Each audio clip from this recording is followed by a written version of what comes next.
అందరికీ నమస్కారం. ముందుగా నగర ప్రజలందరికీ కూడా క్రిస్మస్ శుభాకాంక్షలు. ఈరోజు ప్రెస్ మీట్ పెట్టడం ముఖ్య ఉద్దేశం ఏమంటే, కూటమి ప్రభుత్వం ఏర్పాటై 6 నెలలు అయిపోయింది. 6 నెలలు అయిపోయినా కూడా ఏ ఒక్క సూపర్ 6 హామీలు కూడా నెరవేర్చకపోవడం, కూటమి ప్రభుత్వం కానివ్వండి, చంద్రబాబు నాయుడు కానివ్వండి, ఎన్నికల ముందు ఏ విధంగా అయితే సూపర్ 6 హామీలు కానివ్వండి, దాంతోపాటు రైతుల సమస్యలు కానివ్వండి, అదేవిధంగా పెరిగిన కరెంట్ ఛార్జెస్ కూడా నేను మళ్ళీ అధికారంలోకి వస్తే కరెంట్ ఛార్జెస్ని పెంచనని చెప్పేసి గతంలో ఎన్నికలకు ముందు ఆయన హామీ ఇచ్చడం జరిగింది. కానీ అధికారంలో వచ్చిన తర్వాత ఇప్పటికి దాదాపుగా 6 నెలలు పూర్తయ్యాయి. 7 నెలల్లో కూడా మేము కూటమి ప్రభుత్వం పరిపాలన అందిస్తోంది. ఏ ఒక్క హామీని కూడా నెరవేర్చకపోవడం అనేది దేశ చరిత్రలోనే ఎక్కడ కూడా మనం చూసింటాం. అదేవిధంగా జగన్మోహన్ రెడ్డి గారు ఎదిగిన 2014 నుంచి 19 వరకు ప్రతిపక్షంలో ఉన్నప్పుడు ఆయన సుదీర్ఘ పాదయాత్రలో ప్రజల కష్టాలు చూసి ఏవే ప్రజలకు అవసరాలు ఉన్నాయి, నేను అధికారంలోకి వచ్చిన తర్వాత నేను చెప్పిన హామీలన్నీ చెప్పి కూడా నెరవేరుస్తానని చెప్పడం కూడా జరిగింది. ఏ విధంగా అయితే ఆయన 2019లో అధికారంలో రావడం జరిగింది, చెప్పిన హామీలన్నీ కూడా ఏ ఒక్క హామీని కూడా వదలకోకుండా అమలు చేసిన ఘనత ఎవరైనా దేశ చరిత్రలో ఉన్నారంటే కూడా అది మన జగన్మోహన్ రెడ్డి గారని కూడా మీ అందరికి తెలియజేస్తున్నాను.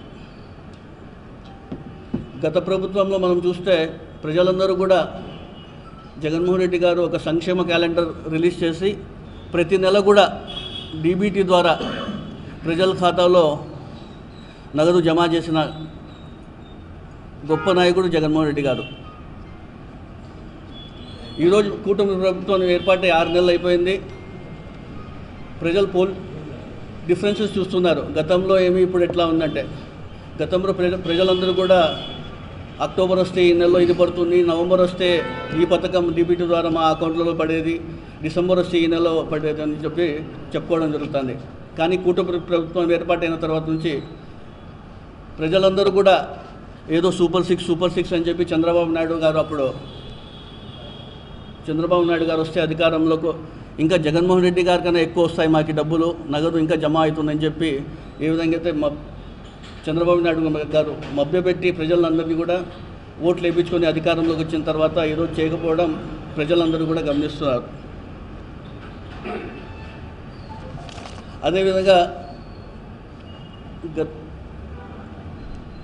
కూటమి ప్రభుత్వం పైన వైఎస్ఆర్సీపీ నాయకులు కానివ్వండి, కార్యకర్తలు కానివ్వండి, ప్రతి ఒక్కరు కూడా వారి వైఫల్యాలని ప్రభుత్వానికి ఎత్తి చూపిస్తుంటే ఈరోజు ఏ విధంగా వాళ్ళు ఇబ్బంది పడుతున్నారు కూడా మీరు ఒకసారి గమనించాలా. కక్ష సాధింపులు కానివ్వండి, దాడులు కానివ్వండి, దౌర్జన్యాలు కానివ్వండి, అనేక రకాలుగా ఈరోజు ఇబ్బంది పడే రకంగా మనం చూడాలి. నిన్నటి రోజే మనం చూస్తే కడప మున్సిపల్ కౌన్సిల్ సమావేశంలో కుర్చీ కోసం స్థానిక ఎమ్మెల్యే ఆమె మాధవరెడ్డి గారు ఏ విధంగా బిహేవ్ చేస్తున్నారు కూడా మనమందరూ కూడా ఒకసారి గమనించాలి. కౌన్సిల్ సమావేశానికి వెళ్ళిందో ఆమె ఒక యుద్ధానికి వెళ్ళిందో ఒకసారి ప్రజలందరూ కూడా ఒకసారి గమనించాలని కూడా నేను తెలియజేస్తున్నాను. వైఎస్ఆర్సీపీ నాయకులు, కార్యకర్తలు ప్రభుత్వ వైఫల్యాల్ని సోషల్ మీడియా ద్వారా పోస్టులు పెడితే కూడా ఏ విధంగా అరెస్టులు చేస్తున్నారు. స్టేషన్ రాష్ట్రమంతా ఈరోజు ఒక స్టేషన్ అయితే రేపు ఇంకో స్టేషన్లో తిప్పడం కానివ్వండి, ఇలాంటి అనేక ఇబ్బందులు పెడుతున్నారు. అవునా, ఏం పెట్టినా కూడా ప్రజలు ఎవరు భయపడరు, కార్యకర్తలు ఎవరు భయపడరు అని కూడా మీ అందరికీ తెలియజేస్తున్నాను. ప్రభుత్వ వైఫల్యాలు ఎత్తి చూపిస్తుంటే మీరు కక్ష సాధింపులుగా ఇట్లా కేసులు పెట్టుకుంటూ పోతే ఎంతమంది కనబెడతారు. ఎన్ని చేసినా కూడా ప్రజలు ఎవరు మీ భయానికి ఎవరు భయపడరు. మీరు ఎంత భయపడిచ్చినా కూడా మా కార్యకర్తలు జగన్మోహన్ రెడ్డి గారు వైపు ఉంటారని కూడా మీ అందరూ తెలుస్తున్నాను. అదేవిధంగా జగన్మోహన్ రెడ్డి గారు మొన్నటి రోజు మేము రైతుల సమస్యల పట్ల అనేకసార్లు వైఎస్ఆర్సీపీ కార్యకర్తలు కానివ్వండి, నాయకులు కానివ్వండి, ప్రెస్ మీట్లు పెట్టడం కానివ్వండి, అనేక విధాలుగా పెట్టినప్పుడు కూడా వీళ్ళు సమస్యలు తీరకపోవడంతో జగన్మోహన్ రెడ్డి గారు రాష్ట్ర వ్యాప్తంగా పిలుపునివ్వడం కూడా జరిగింది.